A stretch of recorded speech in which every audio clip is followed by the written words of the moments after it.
Hello everybody, welcome to the Better Happy YouTube channel. Thank you for tuning in. What I'm going to give to you today is a framework that will help you better understand your own health and happiness and have a framework to work off to systematically and sustainably improve it for the rest of your life. In my opinion, there's nothing more important in life than being in control of your own health and happiness. When we are in control of it, we feel like we're in the driving seat of life and we make life happen on our own terms. When we're not in control of it, we feel like life happens to us, and this is something that none of us want. My own personal experience was that I found myself deeply unhappy in a career in my early 20s, but because I knew so little about health and happiness, I felt stuck. I had the money, I had the status, I had the extravagance, I could do whatever I wanted with my life, but I was unhappy, and I knew that the only way to address this was to learn about happiness. This ultimately led to me leaving this career out of desperation and depression, and I ended up traveling to different parts of the world and spending some significant time living on monasteries in Nepal and in Thailand. And this was a really life-changing experience for me, because ultimately what happened was I saw that people that live in countries that are poorer than ours and have less opportunity than us, many of the people are a lot healthier and have a more fulfilling life because they're taught about health and happiness. So the money and the wealth and the opportunity aren't the big factor, it's the education around health and happiness and how to structure your life.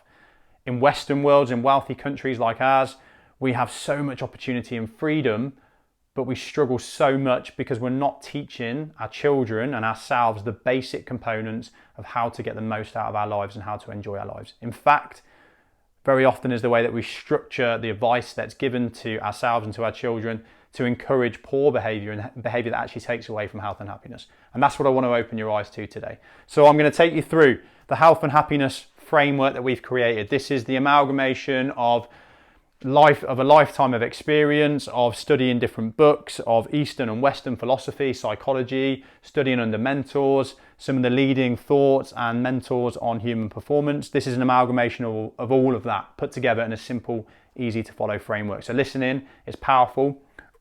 All the content that we produce is based on this framework. Any course seminar that we take, any course that we produce is based on this. So I'm basically giving you all of our secrets, but I don't think that health and happiness should be a secret. So I'm more than happy to share this with you, and I hope it has a positive impact on your life. If this is beneficial to you, or you know somebody that could benefit from this overview, please share with them or comment and subscribe to the channel below, because it helps us grow, have a wider audience and share our message further. And like we said, there's nothing more important than being healthy and happy. So a very brief overview of human evolution.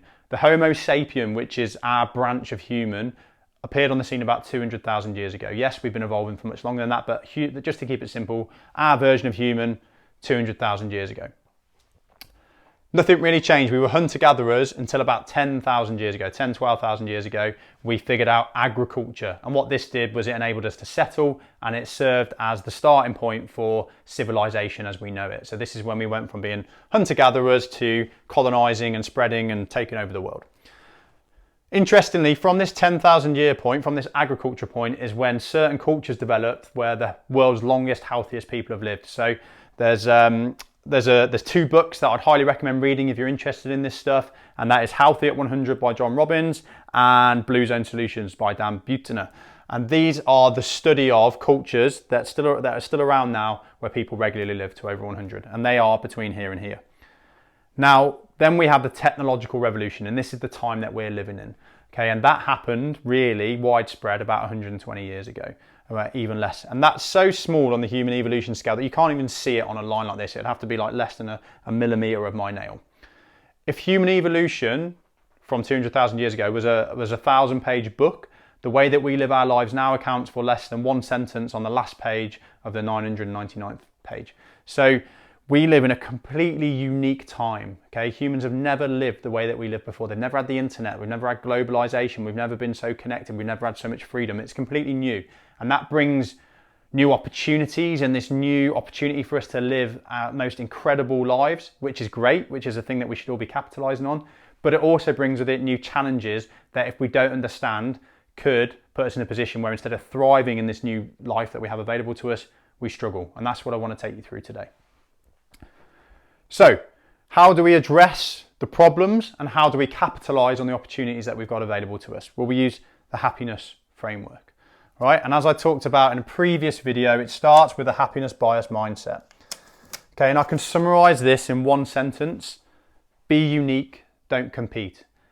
All of our troubles and all of our stresses and most of our anxieties in life come from a scarcity mindset where we think there's not enough of everything and we have to compare and compete with other people. And if you look at any of your stresses, you'll find that often that is one of the root causes, that we compare, we feel inadequate, we don't feel we're good enough, and it all comes from comparing. Now think about the way that our education system is structured. Think about the things that we say to our children. Okay, you've got to be the best, beat that person at that, you know, try and get the gold medal. We put our kids into school and they get put into sets dependent on their academia. So they're comparing themselves to other kids. They're taught that from an early age. You're not as good as this person, you're better than that person. When we go to college, or university, we have to write why we're better than the other people that want to go on that course. When we apply for a job, we have to write why we're better. So we're constantly taught to compare ourselves. And this leads us to a lifestyle where we feel like we're competing with people and we get stressed and we get unhappy. But if we focused on what makes us unique, and what makes our kids unique and what makes parents unique, and we taught our kids and ourselves to hone those unique skills and to focus on them in life and to build our lives around those unique skills, our life starts to get completely different and we start to structure our life in a different way. So the happiness bias mindset is essential. We don't want to go through life with people telling us what's going to make us happy. We don't want people telling us you have to have this job, this career, this big house, this car. Yes, if those things make you happy, then go for it. But if they don't, we need to teach people that it's okay to go against the norm and to do what they want to do. And I'm not saying that everybody needs to start a business or anything like that. It's making sure that you're in the career that suits you and that things feel purposeful and meaningful to you. And we'll produce a lot more content on this. We've got courses and seminars where we cover these things as well. But you have to have a happiness bias mindset, and we don't want to teach people to go through life doing what doesn't make them happy. The next stage then is starting with the end in mind. Okay, this term, starting with the end in mind, was coined by Stephen Covey in 7 Habits of Highly Effective People, which is one of the best-selling self-help personal development books of all time. Okay, but this concept isn't new to Stephen Covey. The Buddhist Eastern philosophy taught about meditating on death and thinking about the end of your life so that you don't waste it. And also the Roman and the Greek philosophers, so many of them talked about thinking about the end of your life so that you don't waste your life. In Western civilization, we're taught not to think about death because it's a morbid thing that we don't want to talk about. But what happens is if we don't think about the end of our lives, we can waste our lives because we're not worried about the fact that it's finite. So not only do we want to think about the fact that our lives are going to come to an end, we want to consciously create what we want our lives to be by thinking about that. A really powerful exercise is to think, what would you want people to say about you at your funeral? If you do that, if you take time to think on that, what your friends would say, what your colleagues would say, you will start to think about your life in a different way and start to structure it in a different way. We really need to teach people that the biggest failure in life is not trying, is going through life and looking back and regretting the fact that you didn't do what you wanted to do. Okay, so trying something that you're really passionate about and it not working the first time, that's not a failure, that's a success, that's learning. Going through life fearful and just not doing anything and living in a bubble because everybody's trying to scare you, think about the news, think about the media, it's constant fear mongering. That's the biggest mistake we can make with our life. So we need to have a happiness bias mindset. We need to focus on what's unique to us and what makes us beautiful and what our own unique purposes are. And then we need to think about what our life looks like at the end so that we can start to structure our life in the most appropriate way.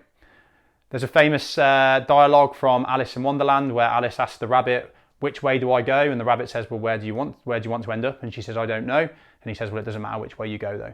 And that's really, really powerful and relevant to our lives, okay? If we don't think about where we want to go with our lives, then we'll just get lost and do things to keep other people happy. Okay, we want to be the creators of our life and we want to be proud and confident to chase the things that make us happy. Okay, next, we've got our health foundation. Yeah, we need to be healthy to have the energy to pursue the things that matter to us, to have clarity, to enjoy our lives, to feel vibrancy, and to live as long as possible. All right, and if we're not healthy, that's not the case. And what I've put down here, sorry, I've just missed this, is I put it in a triangle fashion as well, so you can see that happiness bias mindset forms the foundation that needs to be there. It's the starting point. Starting with the end in mind needs to come next, and then we need to have our health. Okay, and if we just jump in at this without these things here, we're going to have issues.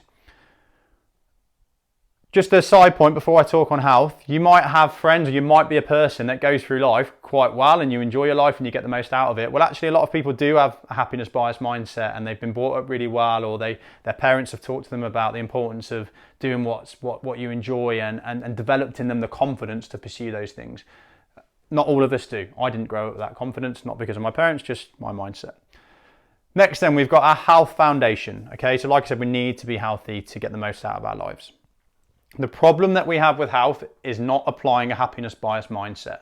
So let's decide, let's put it into context. I'll decide I want to get fit. What's a really common thing that people do? Well, they want to get fit 9 times out of 10 because they want to be happier. Okay, they want to lose some weight, they want to feel more confident naked, they want to be able to throw the kids around, they want to be pain-free in the joints. Okay, so I want to be happy, I want to be fitter for health reasons and for happiness reasons. What do? We look to the internet, we think about it, and we decide we're going to sign up to a marathon. Okay, signing up to a marathon is completely irrelevant to your health and your happiness. Signing up to the Tour de France or doing crazy endurance events, it's just one tiny aspect that we jump into because of Western civilization tells us we need to do things to extreme. But actually, if we apply a happiness biased focus to training, we realize that, okay, well, I need to move to get my joints better. I need to train different energy systems, and actually all these training, all these different ways I should be approaching my training for health, my nan should be doing the same and my kids should be doing the same. So all of a sudden, it doesn't need to be such a stress trying to fit it in, because I can do it with the kids. Okay, I can just focus on getting 10,000 steps a day. That will have a huge impact. The other components of our health are our sleep and our nutrition and our mental health. So our tribes and our social relationships and our meaning that we feel in life, and our ability to control our emotions and control our stress, so our mind. Okay, so these are all the components, and we spend a lot of time in this. This is obviously a big area. Okay, but what we realize is that once we put it into happiness perspective and we focus on the foundation, it's not as complex or as overwhelming or as scary as we think it is. It's not as hard as we think it is. So the reason that so many people struggle with their health is because they try and jump in at the wrong level. They go from unfit to high level performance. I go from not being fit and being overweight to trying to run a marathon. But if you're overweight and your joints are hurting and you start trying to run a marathon, it's going to hurt and you're not going to get the benefits from it. And what happens when you achieve the marathon? Where do we go from there? Okay, whereas if we can get into a good routine of happiness biased, health biased training that fits into our life, we can make that a habit that lasts. I'm not against marathons, by the way. I wouldn't want to run one because they're hard, but I'm not against them. I'm just giving an example. So we need to have a health bias. You can apply the same concept to nutrition, okay? We don't need to be counting our calories and recording everything we eat to be healthy. We need to remove processed foods, increase whole foods, and try and eat 3 meals a day. It is as simple as that. And I know I'm simplifying it, and we do provide a lot. We're going to be providing a lot more content, and we've got courses on this stuff as well. But when you look at it in this view, it's really not that complicated.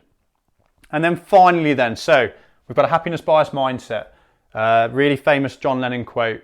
A teacher in school asked him what he wanted to be when he's older, and he said, I want to be happy. And she said, I don't think you understand the question. And he said, I don't think you understand life. And that is so, whether he said it or not, it's so relevant to our modern society and the way that we think about life. You've got to have a happiness bias mindset. You've got to start with the end in mind and not be fearful of failure. The only failure is not trying. Okay, and we've got to teach our kids that. We've got to have a foundation of health to keep our vitality and our energy up and make sure that we avoid sickness for as long as possible and that we can keep going as long as possible. And then we've got our counterbalance and calibration. Okay, so here's the thing. We talk about balance in health. You know, I talk about it, and it's much better to have balance across your fitness and your nutrition and your sleep and your mental health than it is to excel in one. Okay, so balance is important, but we never achieve balance, okay? Once we find our purpose and our passion in life, we're going to throw ourselves into it. Many a time I've been writing modules on sleep when I'm sleep deprived, okay? It's just, we're going to go off the wagon when we start finding the things that we're passionate about. If we have kids, we're going to be sleep deprived, okay? And that might be our thing in life. We might have nothing more, we might have no deeper burning desire than to father or to mother children, okay? And that's our passion, that's our unique thing, that's our happiness bias thing. So we are, by nature, going to be sacrificing our sleep and probably our mental health for a little bit. Okay, so it doesn't look like this, our balance, it looks like this and things go off.